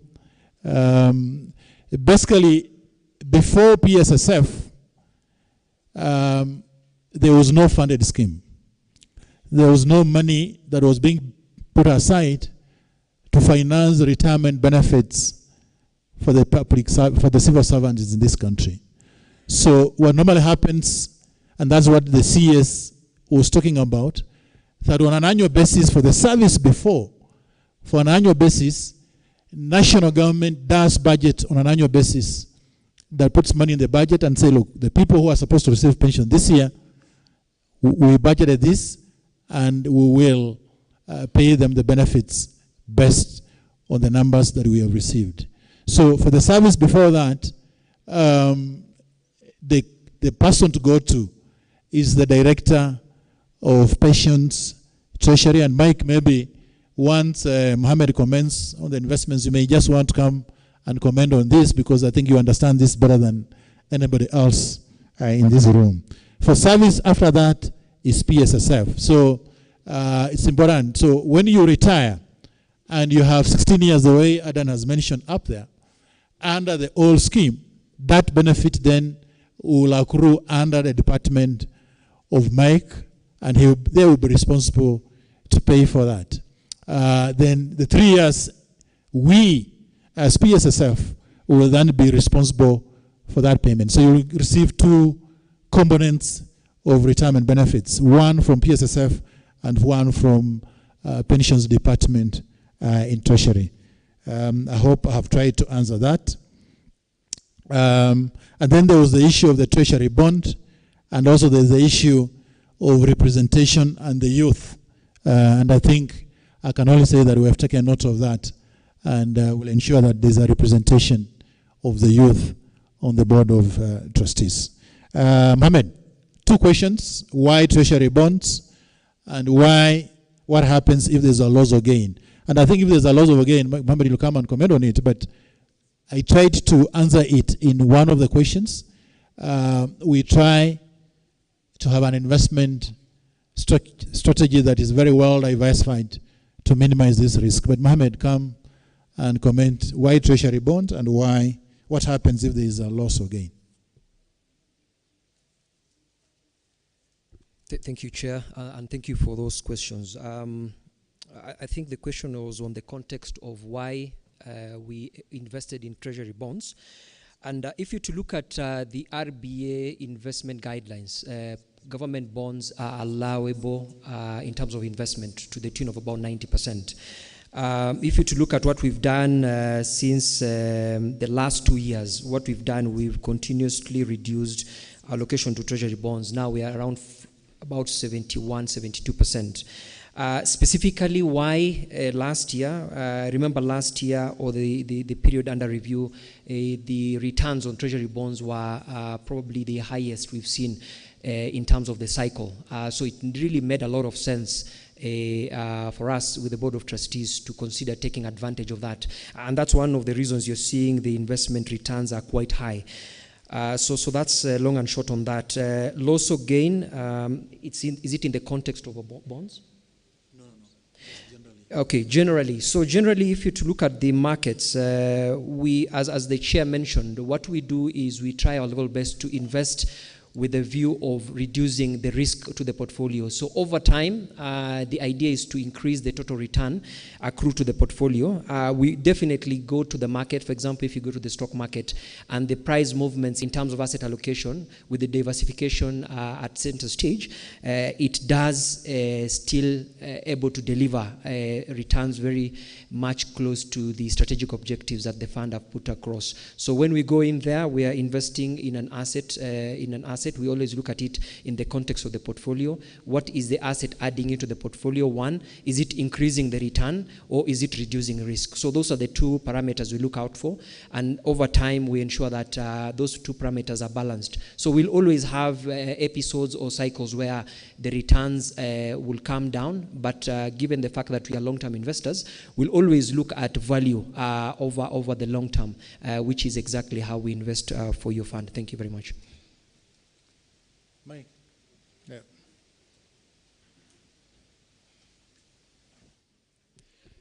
Honorable Chairman of the PSSF, the CEO, the esteemed trustees of the scheme, distinguished members of the scheme, let me also take this opportunity to congratulate you on the 3rd annual general meeting of the scheme. Now, I've been invited here to make some clarification on the benefits that were accrued before one joined the public service superannuation scheme.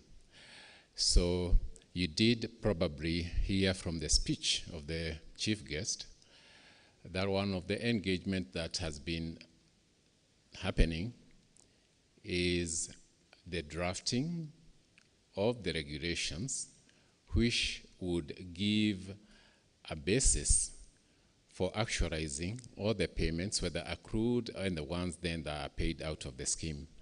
And the minister did point out that we are at the final stages of concluding the regulations. Indeed, we had hoped that we would have been able to conclude and close that gap before Christmas, but it looks like we may probably just cross over with it, and just because being a legislative arrangement, it needs to be processed through the delegated, the Committee of Delegated Legislation in Parliament. What we can assure you, therefore, is that for the component that was accrued before joining PSSS, for any member who has already qualified, become eligible for it, and this is, of course, those are the exits which have happened. They are not many, but they are, significant. And in any case, for us administrators of pensions, one case is big enough, and we take as big concern even for one case, like we would for multiple cases. We definitely so sure that within January, we should be able to settle all of them. And as the chair has said, the same matrix they've given in PSSS within 30 days, significantly also for the portion that accrued at the CAP 189, we also have made arrangements to ensure that once we start processing, it shall also be paid within the same period. Having said that, allow me a moment, because my cabinet secretary and the PS did ask me to also announce in this forum about the portal we launched. And this portal basically is for persons who have already exited service and are receiving public service pension from the pensions department. Those who were on the payroll as of October this year. What we have done is, in order for us to bring the same efficiency, such as you have desired in your scheme, we also have realized we have to go the technology way. So what we are doing in this portal, you are registering yourself, giving us the basic information. And because it's on e-citizen portal, once you log in using your ID number or the pension number, because my pensioners know their pension numbers, then your other details populate and allow you to proceed. So you will be required to upload very simple documents. Basically, for the principal pensioner, your ID, both sides of the ID, and the documentation that shows where your account is held. And that is basically the front face of the card you use. So the one that shows your name and the account number. With that then, we will be able to migrate you to a system that we'll be commissioning early next year, and which will be your digital payment for purposes of pensions. So allow me therefore to urge all the pensioners who are in payment to go to eCitizen at the National Treasury portal, navigate to the pensions department. The service is listed as pensioner self-registration. And together, we are going to secure our futures in retirement. So once again, Honorable Chairperson, we do thank you for this opportunity. And may God bless PSSF, and you have a bright future. Thank you.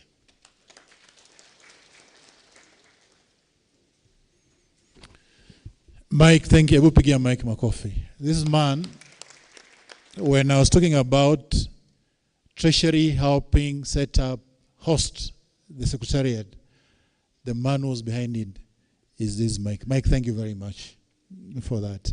There's one question that I've been given here. I think somebody has asked, what is the impact of NSSF deductions of 6% while we also have PSSF? Now, NSSF, of course, is a compulsory national scheme. It has Tier 1 and Tier 2. What is impacting members, and this applies to everyone in this country, is Tier 1. In Tier 2, when you are a member of PSSF, then you don't contribute to NSSF.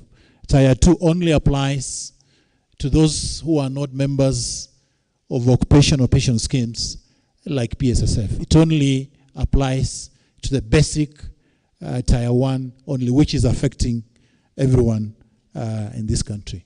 I think that's the end of the question and answer session, MC. Yeah, any more questions? Okay, thank you. Thank you very much. Ladies and gentlemen, another round of applause to our chairperson, please. Makofi. Thank you, thank you. We are coming to the end of our third annual general meeting. But before that, let me make an announcement. We'll have our luncheon for VIP on the first floor. Then members will have their lunch at Savo C. Please pick your meal cards at the registration desk. Let me take this opportunity to invite Madam Vice Chair Agnes Mwenda for a vote of thanks.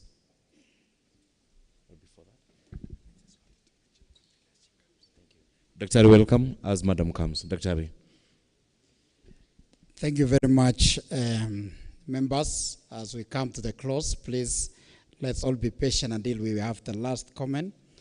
I know our April Vice Chair is going to make appreciation and move a vote of thanks, but allow me to appreciate the members of staff of Public Service Superannuation Fund who really did organize this function, led by the April lady who was the chairman of this committee, Angela Kipto.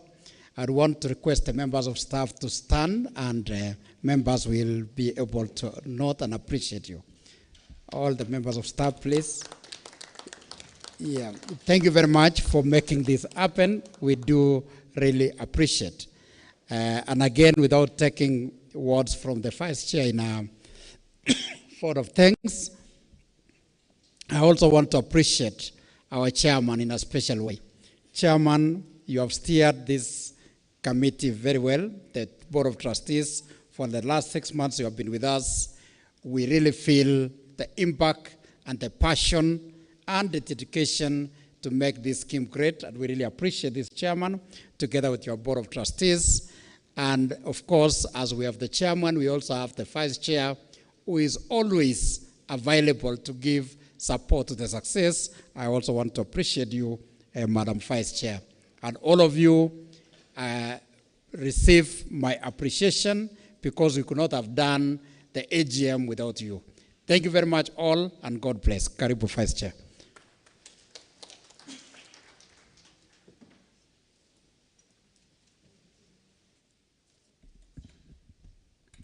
Thank you. Thank you very much, Chairman.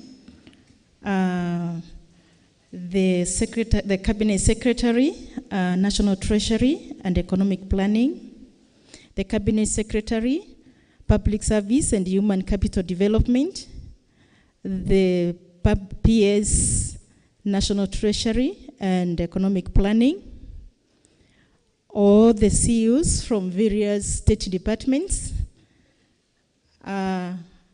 all the invited guests, the board of trustees, members of the scheme, and all the guests that you have invited to celebrate with us this day.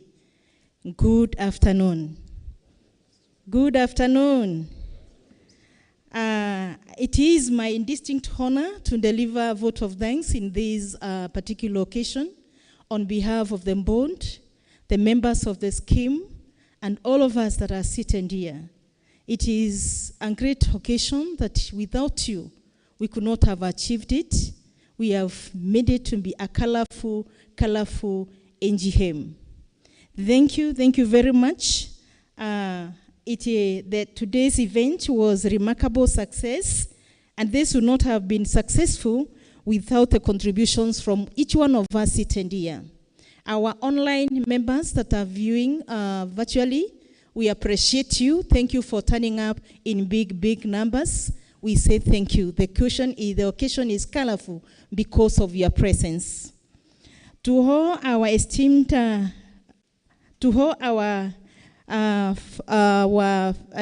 members and guests of honor, I take this opportunity to extend our heartfelt gratitude for turning up to grace this occasion.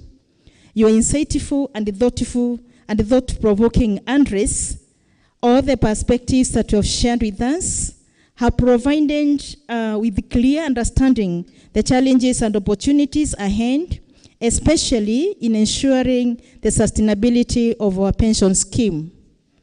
To all the stakeholders present, allow me to appreciate the government of Kenya for the visionary strategic leadership that they have planned and executed to ensure that all the officers upon retirement will not only get a prompt payment of their pension, but they are going to ensure that they retire in dignity, and also it's a process that is going to lead to eradication of old age poverty. To the employer, to the government of Kenya, on behalf of the members of Public Service Superannuation Scheme, we say a big thank you for planning for us as we work and even upon exit. We really appreciate. To all other stakeholders, the members, thank you very much for your participation, the commitment, all the questions that you have asked, the suggestions that you have made, the discussions that you have made together.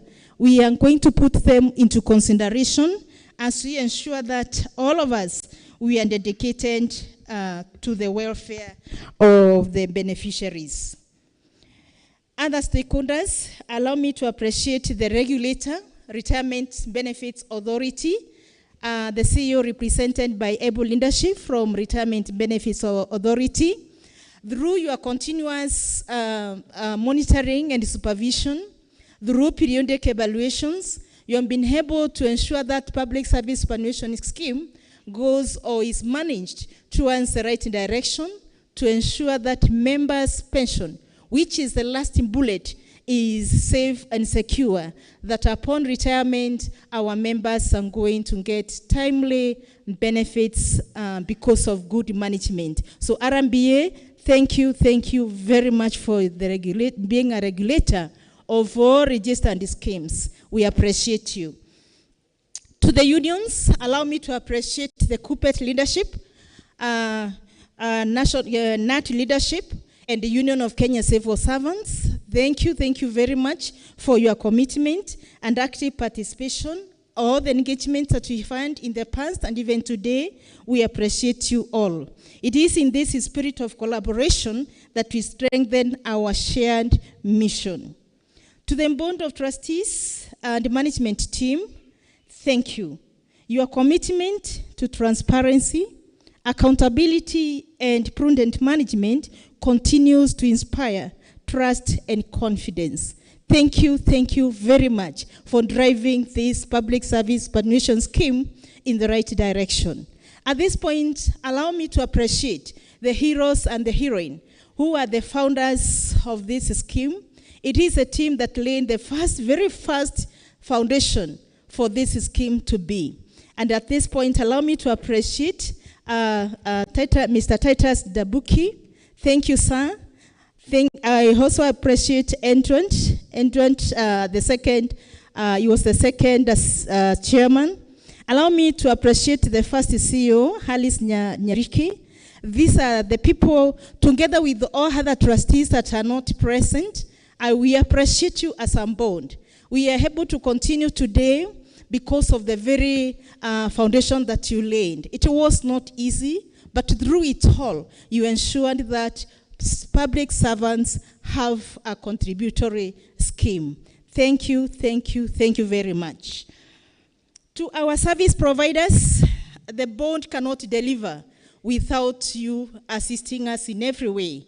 For the administrator, as you have heard clearly from the team, this is a department that ensures that member records, the data is in place. And with this being in order, then it means that upon retirement, our members are going to get timely benefits because safe and accurate data that is in place. So the scheme administrator, thank you very much. To the fund manager, again, you found very well that this is the team that does a lot of situation analysis. They do research. This is the think tank of this scheme.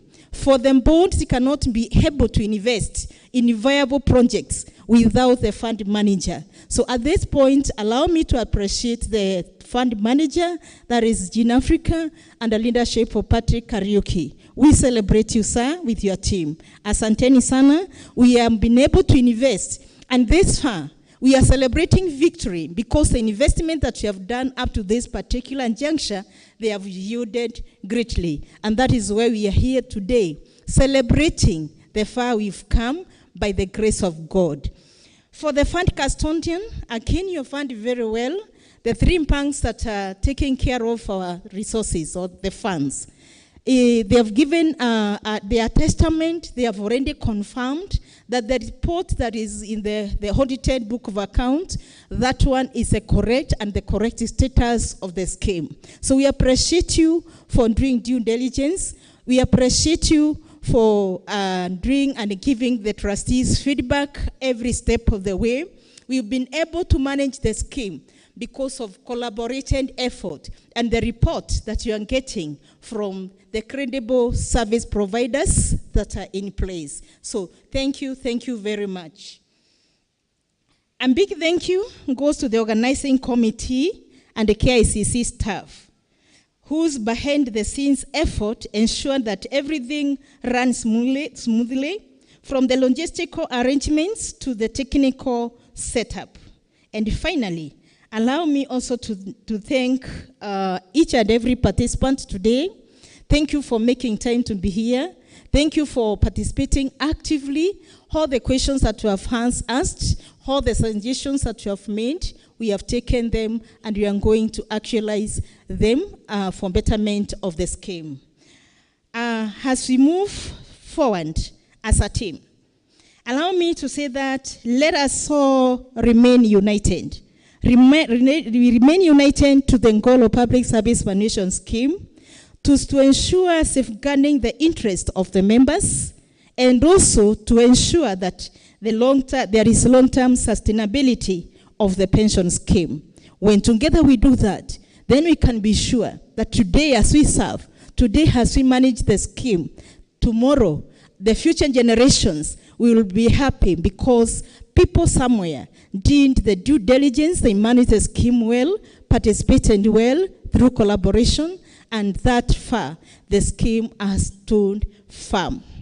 Allow me to say this, out of the people that you have recognized, allow me to say that our RND director, Mr. Kagika, has been appreciated, But this is the gentleman who could burn midnight oil from the scratch, thinking on what is it that is going to happen with this contributory pension scheme. It was in paper, there was nothing physical. But through the team, with the current CEO, that was Madam Alice, they ensured that this scheme is in place. So may the Lord bless you. We appreciate you in a big, big way because of what you did. That is the reason today as a board, we are able to implement the act in a easy way because of the sacrifices that you made. May the Lord God bless you. And finally, thank you very much. As I come to the conclusion, allow me to appreciate the police band. They have made the occasion to be very colorful. A clap for them. Asanteni sana. Maybe you are sitting here, I have not been able to mention your name or to mention the department that you have come from. Allow me to say a big thank you to you. Asante sana kwa kuja. Thank you for gracing this occasion. And thank you too for sitting there for those hours until the end. May the Lord God bless you. May God the Lord continue to bless Kenya. May the Lord God continue to bless Public Service Superannuation Scheme. And finally, I finish by saying, I wish you a Merry Xmas, a Happy New Year 2025. God bless you. God bless Kenya. Thank you very much, Vice Chair. Now, if you had any concerns, any questions, we've taken them via WhatsApp. We also have got our stewards that are in white and cream. So if you got anything to write down, please write and be able to give it to them. Chairperson, sir, Board of Trustees, ladies and gentlemen, please let's all be upstanding for the national anthem.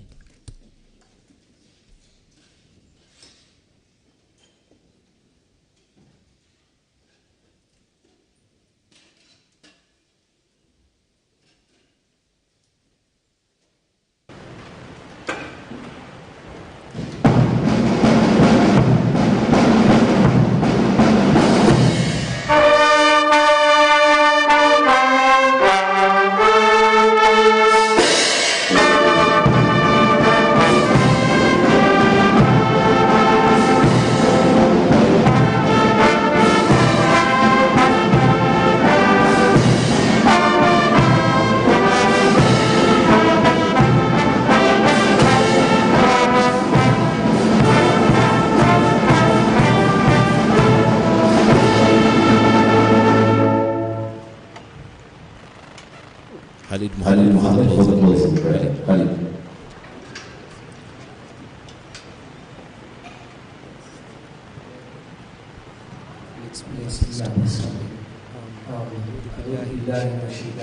بسم الله الرحمن الرحيم الحمد لله رب العالمين الرحمن الرحيم مالك يوم الدين إياك نعبد وإياك نستعين اهدنا الصراط المستقيم صراط الذين أنعمت عليهم غير المغضوب عليهم آمين آمين آمين. Thank you very much. We may now go for our luncheon, of course led by our chief guests, the chair, Board of Trustees, and all of us. Thank you very much and God bless you.